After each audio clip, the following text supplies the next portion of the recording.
বৰ্তমানৰ ৰাজ্যপাল জগদীশ মুখীয়ে এক চমু ভ্ৰমণ কাৰ্যসূচীৰে আজি তিনিচুকীয়া জিলাৰ মাৰ্ঘেৰিটাত উপস্থিত হয়।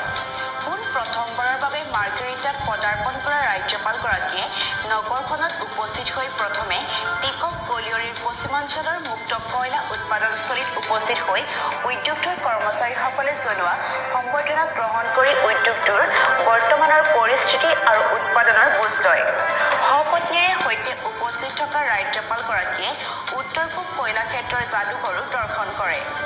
ইয়াৰ পিছতেই আজি দুপৰীয়া ডিগবৈত আহি উপস্থিত হোৱা ৰাজ্যপালগৰাকীয়ে পোনপ্ৰথমেই ঐতিহাসিক ডিগবৈ তেল শোধনাগাৰ ক্ষেত্ৰ পৰিদৰ্শন কৰি এছিয়া মহাদেশৰ ভিতৰত প্ৰথম আৰু বিশ্বৰ দ্বিতীয় তেল খাদটো প্ৰত্যক্ষ কৰে।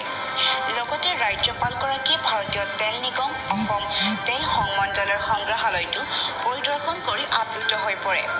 অন্যহাতে বিয়লি আৱদ্ধ ভৱনত জিলাখনৰ সাংবাদিকসকলৰ সৈতে এক সংবাদ মেলত মিলিত হ'ব ৰাজ্যপালগৰাকী। It's my good luck that I could visit the Digboi area, Digboi Embassy, especially I have seen the open coal mine and this coal museum. I have seen this refinery, first oil well, and this total structure of the